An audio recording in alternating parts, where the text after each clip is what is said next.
परमात्मा समझ देते हैं कि जब हम परमधाम निवासी सृष्टि रूपी ड्रामा में प्रवेश करते हैं तो पवित्र होते हैं, सतोगुणी होते हैं। तो सृष्टि रूपी ड्रामा और प्रकृति हम आत्माओं को सब कुछ उपलब्ध कराती है, प्यार से पालना करती है। लेकिन जब हम सब 2500 वर्ष में 20 बार शरीर छोड़ कर लेते हैं तो आत्मा की ओरिजिनल शक्तियाँ घट जाती हैं और वो देह रूपी इंस्ट्रूमेंट का आधार लेकर देह के भान में आने लगती है। भान आते ही प्रकृति से ध्यान हटकर आत्मा का दूसरे की आंखों पर चला जाता है और आत्मा सोचती है कि इसकी आंखें सुंदर हैं। वही सृष्टि और प्रकृति नाराज़ हो जाते हैं, उस सोने चांदी के महलों को तोड़ देते हैं और राम राज्य से आत्माओं को बाहर कर देते हैं।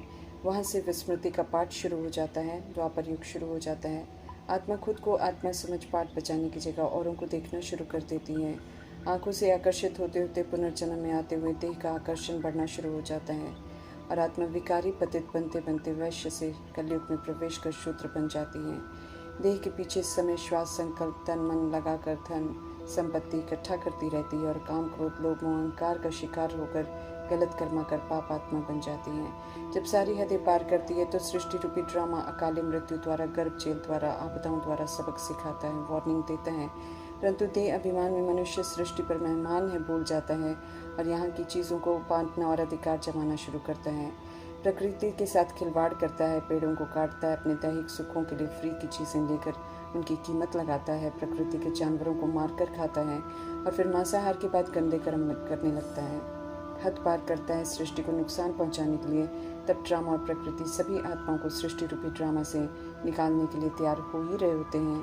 तब रहम दिल परमात्मा आकर ड्रामा और प्रकृति को कहते हैं, थोड़ा रुक जाओ, मेरे बच्चे अज्ञानतावश विस्मृत होकर उल्टे मार्ग पर चल रहे हैं, इसलिए बाकी की आत्माएं छीछी कर्म कर रहे हैं।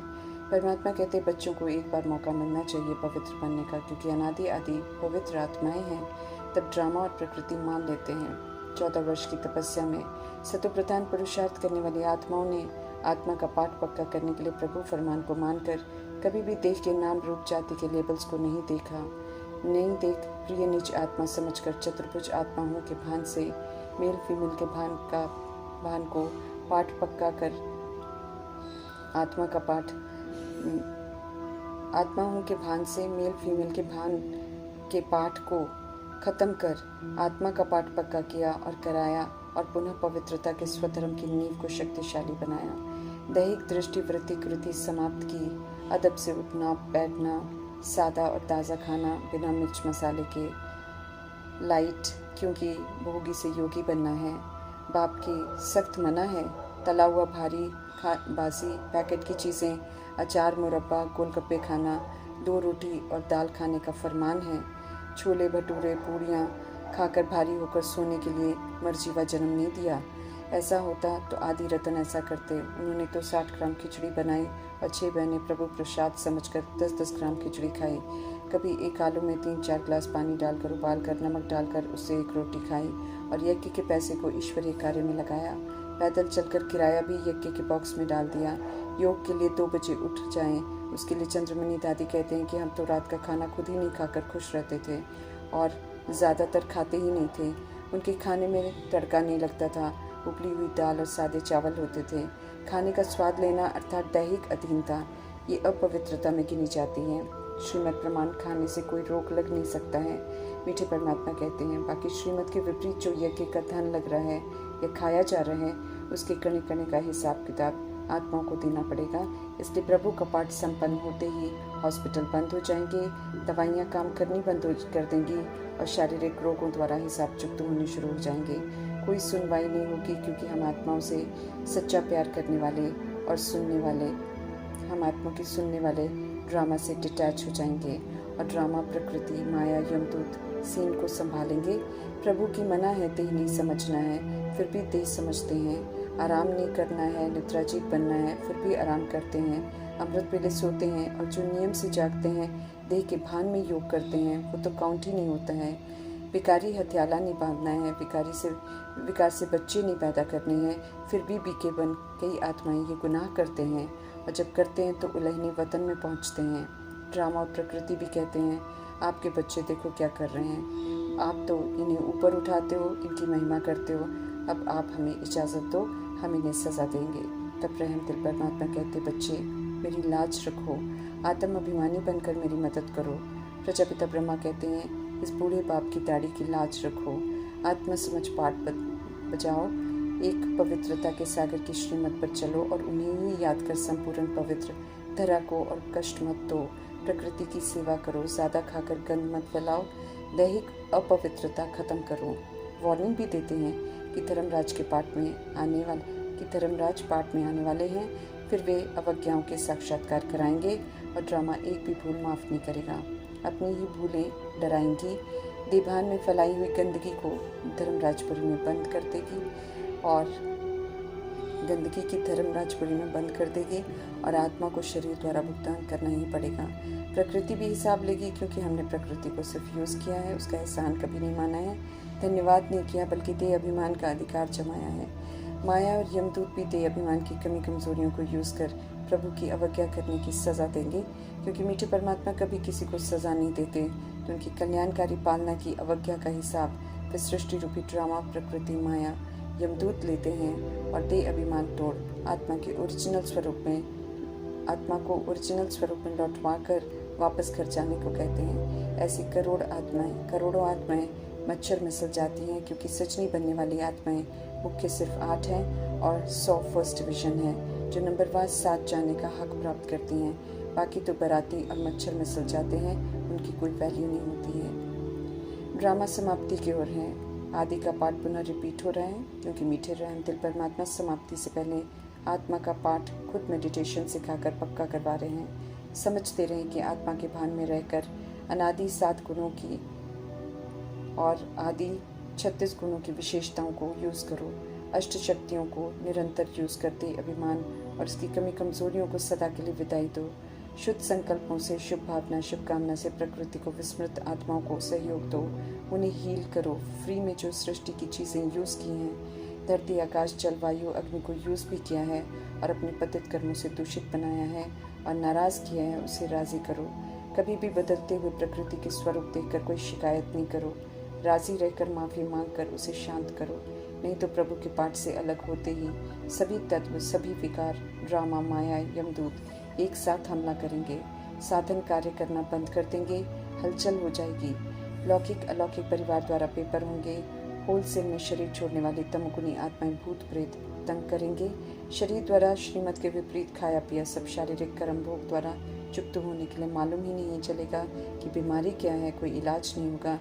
इसी बीच गंदी वृत्ति दृष्टि वाली आत्माएं उन आत्माओं को तंग करेंगी जिन्होंने समय रहते देभान अभिमान को समाप्त नहीं कर खुद की देह को दिखाकर उसमें फंसाया होगा। बचेगा वही, पास होगा वही जिसने प्रभु के पाठ की मौजूदगी में अपने देह के नाम रूप लेबल्स को खत्म कर आत्मा के स्वधर्म को बहुत काल तक यूज कर आत्म अभिमानी बनने का सबूत दिया होगा। परमात्मा ने स्पष्ट किया हुआ है कि विनाश काल में स्थूल जमा किया हुआ कुछ भी काम नहीं आएगा। उस समय संभाल सिर्फ निराकार परमात्मा ही कर सकते हैं, लेकिन सिर्फ आत्म अभिमानी हो बहुत काल से रहकर पाठ बजाने वाली आत्माओं को, 7 गुणों का स्वरूप बनने वाली आत्माओं को संभालेंगे और किसी को भी नहीं। समझ दे रहे हैं पुनः कि ज्ञान जो हम रोज सुन रहे हैं वो धारण करने के लिए है, खुद को सजाओं से बचाने के लिए है। लेकिन स्पष्ट करते हैं कि ज्ञान की धारणा तब होगी जब देह का भान समाप्त कर देही अभिमानी बनेंगे। समझ देते हैं कि देह रूपी चमड़ी का भान समाप्त होगा, देही अभिमानी बनेंगे, तभी सत्य परमात्मा की याद बनी रहेगी और सेफ रहेंगे। देह का भान खत्म नहीं किया तो प्रभु की याद नहीं रह सकती, और जहाँ प्रभु की याद नहीं वहाँ पाप हो रहा होता है और 1 लाख गुना दंड फिक्स हो रहा होता है, जिसका एहसास नहीं है। परंतु रहम दिल परमात्मा अब बुद्धि का ताला खोलकर हम आत्मा को गंभीरता से एहसास दिला रहे हैं।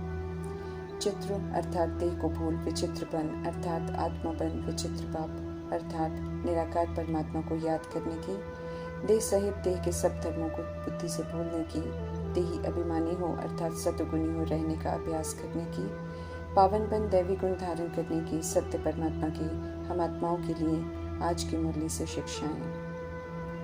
प्रभु का बनना अर्थात नया मर्जीवा जन्म, लौकिकपन समाप्त, दैहिक दृष्टि, दैहिक कमजोरियां समाप्त और अलौकिक जीवन सत्य पर आधारित शुरू हो जाता है। अलौकिक जीवन की स्मृति हम सभी आत्माएं निराकार परमात्मा की संतान सतगुणी आत्माएं परम धाम निवासी हैं। सत्य परमात्मा द्वारा दिलाई गई स्मृति से वृत्ति दैहिक भिन्नता से हटकर आत्मा भाई भाई की हो गई। स्मृति जिस्मानी से आत्मिक में परिवर्तन हो गई।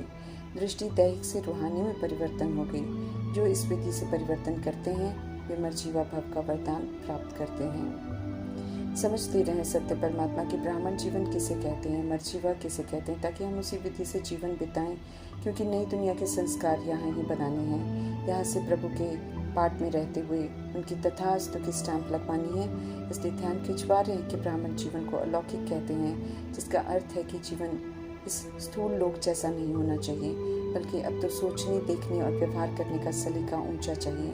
सभी में अर्थात हमारी दृष्टि, वृत्ति, स्मृति में सभी में परिवर्तन चाहिए। समझते रहें कि अब वृत्ति सभी आत्माओं के प्रति या तो भाई भाई की या भाई बहन की होनी चाहिए, क्योंकि समझ मिली है कि हम ओरिजिनल में निराकार आत्माएं एक ही परमपिता परमात्मा की संतान हैं, एक ही ईश्वरीय परिवार के हैं।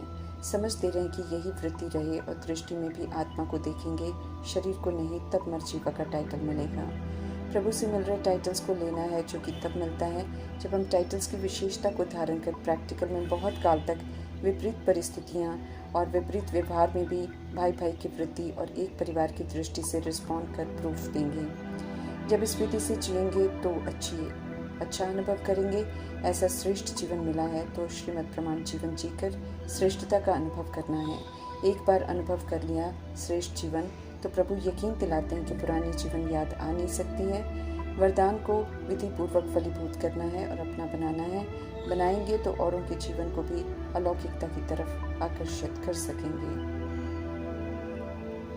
देह का भान अशुद्ध फीलिंग उत्पन्न करता है, ढेर सारा फर्क और भिन्न भिन्न कमी कमजोरियों को यूज करने को मजबूर करता है और फिर फ्लू की तरह अर्थात छुआछूत की बीमारी की तरफ फैलता है। वायुमंडल को भी दूषित करता है। मीठे परमात्मा हम आत्माओं को सदा ही शुद्ध फीलिंग में रहने की समझ देते हैं, क्योंकि इसकी बहुत ज़रूरत है। शुद्ध सत्य फीलिंग हम आत्माओं को पुनः रूहानी शुद्धता में ले जाएगी, सभी को सुख देंगे, अशुद्ध फीलिंग की बीमारियों से मुक्त हो जाएंगे। प्रभु यकीन दिलाते हैं कि सदा शुद्ध फीलिंग में रहो तो अशुद्ध फीलिंग की बीमारी पास हमारे आ नहीं सकती हैं।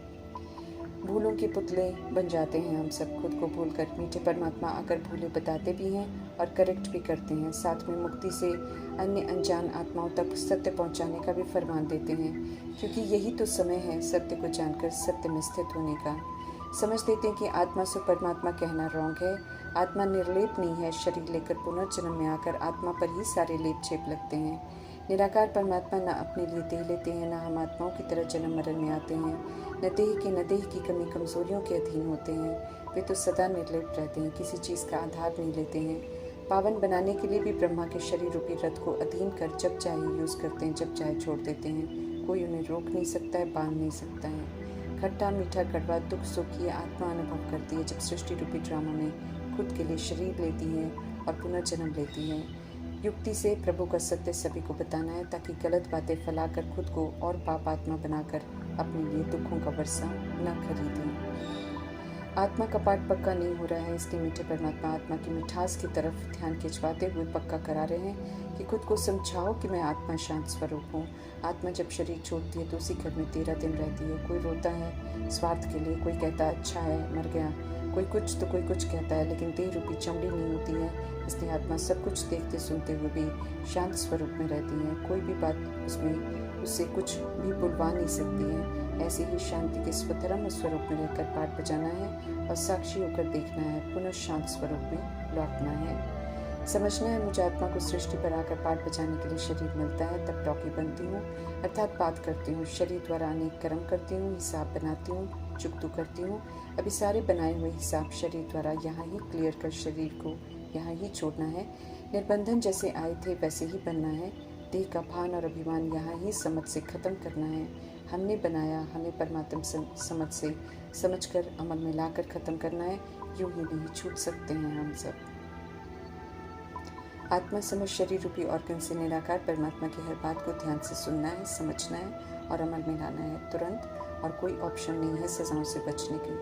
बुद्धि का योग अब ऊपर निराकार परमात्मा की तरफ लगाना है। पारलौकिक पिता और हम सब आत्माएं उनकी संतान हैं। उनका फरमान है देही अभिमानी बनना पड़े, अर्थात देह के 7 गुणों के स्वधर्म को यूज करना पड़ेगा। सत्य परमात्मा निराकार है, शिव हैं, कल्याणकारी हैं।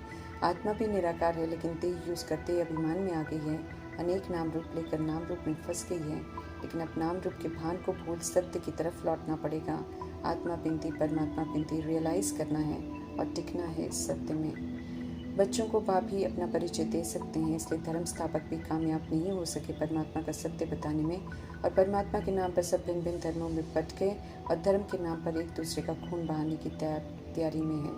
निराकार परमात्मा ड्रामा में प्रवेश कर स्वयं का परिचय स्वयं ही देते हैं और सत्य से भी परिचित कराते हैं। आत्मा बन सुनेंगे तो सत्य को हम सब समझ सकेंगे।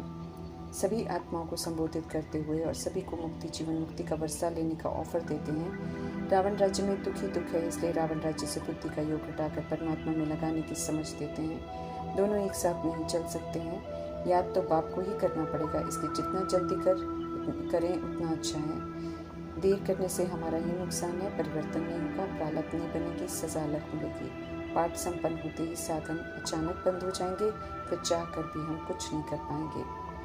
प्रभु का फरमान है, घड़ी घड़ी कहते हैं बच्चे देही अभिमानी बनो, उठते बैठते मुझ बाप को याद करो। हम जितना कहलवा रहे हैं उनसे उतना हिसाब भी देना पड़ेगा, यूं ही नहीं बच जाएंगे हम सब। श्रीमत पर पूरा चलना है, हर समय आत्मा के भान में कर्म करते हुए याद में रहना है। याद से विक्रम विनाश करनी है, मंजिल बड़ी भारी है। समझते रहें कि योग कोई मासी का घर नहीं है। एक्यूरेट योग जिससे पाप भस्म होते हैं, उसमें देह का भान और अभिमान नहीं होता है। समझ देते हैं मीठे परमात्मा की योग में एक्यूरेसी लाओ। पहले देह सहित देह के सब धर्म भूल जाओ। नाम रूप की आयरनेटेड खाद को समझ से निकालो।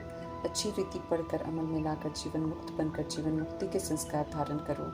लिबरेटर परमात्मा की श्रीमत पर चलकर खुद को लिबरेट करना है बुराइयों से। मुक्त जीवन मुक्त अवस्था यहाँ ही बनानी है। निर्वाण धाम और स्वर को याद कर निराकारी निर्विकारी निरंकारी अवस्था बनानी है।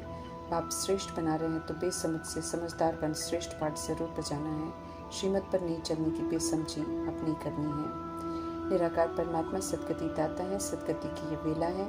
हमारे चाहने से ये दुनिया ज़्यादा नहीं चलेगी, समझते रहें। इसलिए उसके विस्तार के पीछे संगम युग का समय गंवाया तो बहुत कुछ खो देंगे और बहुत पछताएंगे। फोटो न देखनी है न दिखानी है, चित्रों को जीवन से निकालना है, क्योंकि शरीर रूपी चित्र के आकर्षण ने तो हम होलिएस्ट ऊंचे धाम की रहने वाली आत्माओं को बिल्कुल रौरव नरकवासी बना दिया है। अभी पुनः विचित्रपन आत्म अभिमानीपन परमात्मा की याद में रहकर पाठ बजाना है। मुख वंशावली हैं हम, ये सबूत देना है। शरीर असत्य है, घड़ी घड़ी बदलता रहता है। आत्मा नहीं मरती, आत्मा देह भान में छूटी हो गई है। अब पुनः एवर सच्चा सोना परमात्मा के संग से सुंदर बनना है, संपूर्ण पवित्र बनना है। इस बात को याद रखना है। पतित पावन गॉड क्रिएटर इज वन, ये सत्य सभी को बताना है, ताकि अनेकों से बुद्धि का योग हटाकर हर आत्मा एक निराकार परमात्मा को याद करे और सभी सच्चे बन सच्चे धाम ऊंचे खंड में जाने के लिए समय से पहले तैयारी कर एवर रेडी बने। ये अनमोल समय प्रभु द्वारा देही अभिमानी बनकर खुद को कयामत की सजाओं से बचने के लिए मिला हुआ है। ये हमें सदा याद रखना है और परमात्मा डायरेक्शन प्रमाण चलकर इसे ज़रूर सफल करना है और खुद को सजाओं से बचा लेना है, सेफ हो जाना है। ओम शांति।